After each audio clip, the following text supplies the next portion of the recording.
ಎಲ್ರಿಗೂ ನಮಸ್ಕಾರ. ನೀವು ನೋಡ್ತಾ ಇದ್ದೀರಾ ಟಿವಿ ವಿಕ್ರಮ. ನಾನು ಮುಮ್ತಾಜ್ ಅಬ್ದುಲ್ ನೆಲಡ್ಕ. ವೀಕ್ಷಕರೇ, ನೀವು every dog has its day ಅನ್ನುವಂಥ ಮಾತನ್ನ ಕೇಳಿರ್ತೀರ ಅಲ್ವಾ? ಇಲ್ಲೂ ಹಾಗೆ ಒಂದು ಪುಟ್ಟ ನಾಯಿ ಮರಿ, ಅದಕ್ಕೂ ಒಂದು ದಿನ. ಆ ಒಂದು ಪುಟ್ಟ ನಾಯಿ ಮರಿ ರಾಜಕೀಯ ಚಿತ್ರಣವನ್ನೇ ಬದಲಿಸ್ಬಿಡುತ್ತೆ. ಆ ಒಂದು ಪುಟ್ಟ ನಾಯಿ ಮರಿ ಬಿಜೆಪಿಗೆ ದೊಡ್ಡ ಮಟ್ಟಿನ ಯಶಸ್ಸನ್ನ ತಂದು ಕೊಡುತ್ತೆ. ಆ ಒಂದು ಪುಟ್ಟ ನಾಯಿ ಮರಿ 8 ರಾಜ್ಯಗಳ ರಾಜಕೀಯ ಚಿತ್ರಣವನ್ನ ಉಲ್ಟಾ ಮಾಡಿಬಿಡುತ್ತೆ. ಎಸ್, ನಾನು ಮಾತಾಡ್ತಾ ಇರುವಂಥದ್ದು ಪಿಡಿ ಅನ್ನುವಂಥ ಒಂದು ಪುಟ್ಟ ನಾಯಿ ಮರಿ ಬಗ್ಗೆ. ಈ ನಾಯಿ ಮರಿಯ ಪರಿಚಯ ಬಹುಶಃ ಎಲ್ರಿಗೂ ಇದೆ ಅಂತ ಭಾವಿಸ್ತೀನಿ. ಯಾರದ್ದು ಅಂತ ಈಗಲೇ ಹೇಳಲ್ಲ, ಮುಂದೆ ವಿಷಯ ಹೇಳ್ತಾ ಹೋದ ಹಾಗೆ ನಿಮಗೆ ಅರ್ಥ ಆಗಿಬಿಡುತ್ತೆ. ವೀಕ್ಷಕರ, 2014ರಲ್ಲಿ ಈಶಾನ್ಯ ಭಾರತದಲ್ಲಿ ಕಾಂಗ್ರೆಸ್ಗೆ ಒಂಥರ ಪ್ರಭುತ್ವದ ಕಾಲ ಅಂತಂದ್ರೆ ಖಂಡಿತವಾಗ್ಲೂ ತಪ್ಪಾಗಲ್ಲ. 2014ರವರೆಗೂ ಅಂದ್ರೆ ಮೋದಿಜಿಯವರು ಬರೋವರೆಗೂ ಇಡೀ ಭಾರತ ಕಾಂಗ್ರೆಸ್ಸೇ ಸತ್ಯ, ಕಾಂಗ್ರೆಸ್ಸೇ ನಿತ್ಯ ಅಂತ ಇತ್ತು. ಈಶಾನ್ಯ ರಾಜ್ಯಗಳಾದಂತಹ ಅರುಣಾಚಲ ಪ್ರದೇಶ ಆಗಿರಬಹುದು, ಮಣಿಪುರ, ಮಿಜೋರಂ, ಅಸ್ಸಾಂ, ಮೇಘಾಲಯ, ಈ ರಾಜ್ಯಗಳಲ್ಲಿ ಕಾಂಗ್ರೆಸ್ ಪಕ್ಷ ಆಡಳಿತವನ್ನು ನಡೆಸ್ತಾ ಇತ್ತು. ಇನ್ನು ಸಿಕ್ಕಿಂ ರಾಜ್ಯದಲ್ಲಿ ಸಿಕ್ಕಿಂ ಡೆಮೊಕ್ರೆಟಿಕ್ ಫ್ರಂಟ್ ಆಡಳಿತವನ್ನು ನಡೆಸ್ತಾ ಇತ್ತು. ನಾಗಾಲ್ಯಾಂಡ್ ರಾಜ್ಯದಲ್ಲಿ ನಾಗಾ ಪೀಪಲ್ಸ್ ಫ್ರಂಟ್ ಆಡಳಿತವನ್ನು ನಡೆಸ್ತಾ ಇತ್ತು. ಇನ್ನು ತ್ರಿಪುರಾದಲ್ಲಿ ಕಮ್ಯುನಿಸ್ಟ್ ಪಾರ್ಟಿ ಆಫ್ ಇಂಡಿಯಾ ಆಡಳಿತವನ್ನು ನಡೆಸ್ತಾ ಇತ್ತು. ಬಿಜೆಪಿ ಅಂತ ಕೇಳ್ತಾ ಇದ್ದೀರಾ? ಆಗ ಬಿಜೆಪಿಯ ಪರಿಸ್ಥಿತಿ ಹೇಗಿತ್ತು ಅಂತಂದ್ರೆ, ನಾವೀಗ ಎಲೆಕ್ಷನ್ ಕೌಂಟಿಂಗ್ ದಿವಸ ಈ ಅದರ್ಸ್ ಅಂತ ನೋಡ್ತೀವಲ್ವಾ, ಸೊ ಆ ಅದರ್ಸ್ ಪ್ಲೇಸ್ ಅಲ್ಲಿ ಈಶಾನ್ಯ ರಾಜ್ಯಗಳಲ್ಲಿ ಬಿಜೆಪಿ ಇತ್ತು. ಆದ್ರೆ ಕಾಲಚಕ್ರ ಸುತ್ತುತ್ತಾ ಇತ್ತು.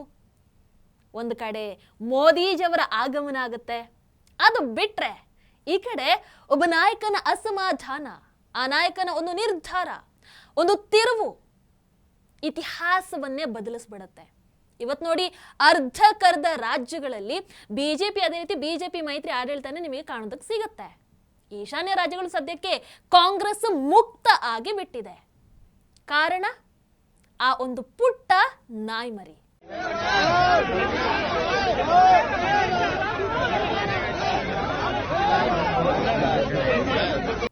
ಎಸ್ ವೀಕ್ಷಕರೇ, ಈ ವಿಚಾರವನ್ನ ಈ ಹಿಂದೆ ಕೂಡ ಒಂದಷ್ಟು ಕಾರ್ಯಕ್ರಮಗಳಲ್ಲಿ ಹೇಳಿದೆ, ಆದ್ರೆ ಇವತ್ತು ಎಲ್ಲವನ್ನ ಬಿಡಿಸಿ ಹೇಳ್ತಾ ಹೋಗ್ತೀನಿ. ಹೇಮಂತ್ ಬಿಸ್ವಾ ಶರ್ಮಾ ಆಗಿನ ಕಾಂಗ್ರೆಸ್ ಪಕ್ಷದ ಪ್ರಮುಖ ನಾಯಕರಲ್ಲಿ ಒಬ್ಬರಾಗಿದ್ರು. ಒಂದಿನ ಏನಾಗುತ್ತೆ, ಅವರು ಅಸ್ಸಾಂ ರಾಜಕೀಯಕ್ಕೆ ಸಂಬಂಧಪಟ್ಟ ಹಾಗೆ ಚರ್ಚೆಯನ್ನು ಮಾಡುವ ಸಲುವಾಗಿ ಅವರ ನಾಯಕ ರಾಹುಲ್ ಈಟಲಿಯ ದೆಹಲಿ ನಿವಾಸಕ್ಕೆ ಹೋಗ್ತಾರೆ. ಅವತ್ತೊಂದು ಸಭೆ ಕೂಡ ಆಯಿತು, ಹಾಗಾಗಿ ಇನ್ನೂ ಒಂದಷ್ಟು ಕಾಂಗ್ರೆಸ್ ನಾಯಕರು ಅಲ್ಲಿ ಬಂದಿರ್ತಾರೆ. ಹೇಮಂತ್ ಬಿಸ್ವಾ ಶರ್ಮಾ ಅವರಿಗೆ ಆಕ್ಚುಲಿ ರಾಹುಲ್ ಈಟಲಿ ಅವರ ಜೊತೆಗೆ ಒಂದಷ್ಟು ವಿಚಾರಗಳನ್ನ ಡಿಸ್ಕಸ್ ಮಾಡಬೇಕಾಗಿತ್ತು. ಕೂತ್ಕೊಂಡು ಕಾಯ್ತಾ ಇದ್ರು. ರಾಹುಲ್ ಈಟಲಿ ನೋಡ್ತಾರೆ ಇವರನ್ನ. ಓಕೆ, ರಾಹುಲ್ ಈಟಲಿ ಅವರು ನೋಡಿದ್ದಾರೆ, ಈಗ ಬಂದು ಮಾತಾಡ್ತಾರೆ, ಆಮೇಲೆ ಬಂದು ಮಾತಾಡ್ತಾರೆ ಅಂತ ಹೇಮಂತ್ ಬಿಸ್ವಾ ಶರ್ಮಾ ಅವರು ಕಾಯ್ತಾ ಇದ್ದಾರೆ. ಆಗ ಅಲ್ಲಿ ಒಂದು ಗೆಸ್ಟ್ ಅಪಿಯರೆನ್ಸ್ ಆಗತ್ತೆ. ಗೆಸ್ಟ್ ಅಪಿಯರೆನ್ಸ್ ಯಾರ್ದು ಹೇಳಿ? ಎಸ್, ರಾಹುಲ್ ಈಟಲಿ ಅವರ ಪ್ರೀತಿಯ ನಾಯಿ ಮರಿ ಪಿಡಿಯ ಎಂಟ್ರಿ ಆಗತ್ತೆ. ಮೊದಲನೇದಾಗಿ ರಾಹುಲ್ ಈಟಲಿ ಹೇಮಂತ್ ಬಿಸ್ವಾ ಶರ್ಮಾ ಕಾಯ್ತಿದ್ರ ಅನ್ನುವಂಥದ್ದನ್ನು ಕೂಡ ಕೇರ್ ಮಾಡದೆ ಅದೇ ನಾಯಿ ಮರಿ ಜೊತೆಗೆ ಆಟವನ್ನು ಆಡ್ತಾ ಇದ್ರು. ಈಗ ನೋಡಿದ್ರೆ ಆ ನಾಯಿ ಮರಿ ಬಂದು ಅಲ್ಲಿ ಇವರುಗಳಿಗೆ ಅಂತ ಇಟ್ಟಿದ್ದಂಥ ಬಿಸ್ಕೆಟ್ ಪ್ಲೇಟ್ಗೆ ಬಾಯನ್ನ ಹಾಕಿ ಆ ಬಿಸ್ಕೆಟ್ ಅನ್ನ ತಿನ್ನೋದಕ್ಕೆ ಶುರು ಮಾಡತ್ತೆ. ಏನೋ ಅದಕ್ಕೆ ಗೊತ್ತಾಗ್ಲಿಲ್ಲ ಅಂತ ಅಂದುಕೊಂಡ್ರೆ ರಾಹುಲ್ ಈಟಲಿ ಆ ನಾಯಿ ಮರಿಗೆ ಗದರೋದು ಇಲ್ಲ, ಅದನ್ನ ತಡೆಯೋದು ಇಲ್ಲ. ಅಂಡ್ ಆ ಬಿಸ್ಕೆಟ್ ತಟ್ಟೆ ಬೇಡ, ಬೇರೆ ಹೊಸದಾಗಿ ತಂದು ಇವರಿಗೆ ಕೊಡಿ ಅಂತ ಹೇಳೂ ಇಲ್ಲ, ಏನು ಹೇಳಲ್ಲ. ಕೊನೆಗೆ ರಾಹುಲ್ ಈಟಲಿ ಎಷ್ಟೇ ಆದ್ರೂ ನಮ್ಮ ನಾಯಕ, ಏನು ಹೇಳೋ ಹಾಗೂ ಇಲ್ಲ, ಬಿಡೋ ಹಾಗೂ ಇಲ್ಲ. ಸೊ ಹಾಗಾಗಿ ಅದೇ ನಾಯಿ ಮರಿ ತಿಂದಿದ್ದಂತಹ ಪ್ಲೇಟಿಂದ ಕಾಂಗ್ರೆಸ್ ನಾಯಕರು ಬಿಸ್ಕೆಟ್ ಅನ್ನ ತಿಂತಾರೆ. ರಾಹುಲ್ ಈಟಲಿ ಸ್ಟಿಲ್ ನಾಯಿ ಮರಿ ಜೊತೆಗೆ ಆಟ ಆಡೋದ್ರಲ್ಲೇ ಬ್ಯುಸಿಯಾಗಿರ್ತಾರೆ. ಇವರನ್ನ ಕೇರ್ ಕೂಡ ಮಾಡಲಿಲ್ಲ. ಇದು ಬೇರೆ ನಾಯಕರಿಗೆ ಏನ್ ಮಾಡ್ತೋ ಗೊತ್ತಿಲ್ಲ, ಆದ್ರೆ ಹೇಮಂತ್ ಬಿಸ್ವಾ ಶರ್ಮಾ ಅವರಿಗೆ ತೀವ್ರ ಅವಮಾನ ಆಗತ್ತೆ, ಮುಜುಗರ ಆಗತ್ತೆ. ಅಲ್ಲೇ ಡಿಸೈಡ್ ಮಾಡ್ತಾರೆ, ಕಾಂಗ್ರೆಸ್ ಪಕ್ಷ ತೊರಿತೀನಿ ನಾನು. ಹೊರಗೆ ಬಂದಂಥವ್ರೆ ನಾವೇನ್ ನಾಯಿಗಿಂತ ಕಡೆನಾ ಅಂತ ಹೇಳಿ ಕಾಂಗ್ರೆಸ್ ಪಕ್ಷದ ಎಲ್ಲ ಜವಾಬ್ದಾರಿಗಳಿಗೆ ರಾಜೀನಾಮೆಯನ್ನು ಕೊಟ್ಟು ಹೊರಗೆ ಬರ್ತಾರೆ. ಅವತ್ತು ರಾಹುಲ್ ಈಟಲಿ ತಮ್ಮ ಪಕ್ಷದ ಕಾರ್ಯಕರ್ತರು ನಾಯಿಗಿಂತ ಕಡೆ ಅನ್ನೋ ಥರ ನಡ್ಕೊಂಡಿದ್ದು, ಪಕ್ಷದ ಕಾರ್ಯಕರ್ತರನ್ನ ಕೀಳಾಗಿ ನಡೆಸ್ಕೊಂಡಿದ್ದು, ಅವರಿಗೆ ಅವಮಾನವನ್ನ ಮಾಡಿದ್ದು, ಒಂಥರ ಅವರ ರಾಜಕೀಯ ಜೀವನದ ಉದ್ದಕ್ಕೂ ಬೆಲೆ ತೆರೋ ಹಾಗೆ ಮಾಡ್ತಾನೆ ಇದೆ ಇವತ್ತಿಗೂ ಕೂಡ.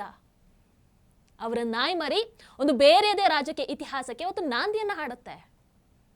ವೀಕ್ಷಕರು, ಇವತ್ತು ಕಾಂಗ್ರೆಸ್ನ ಪ್ರಮುಖ ನಾಯಕನಾಗಿದ್ದಂತ ಹಿಮಂತ ಬಿಸ್ವಾ ಶರ್ಮಾ ಕಾಂಗ್ರೆಸ್ ಪಕ್ಷವನ್ನ ತೊರೆತಾರೆ, ಬಿಜೆಪಿ ಸೇರ್ತಾರೆ, ಅಸ್ಸಾಂನ ಮುಖ್ಯಮಂತ್ರಿ ಆಗ್ತಾರೆ.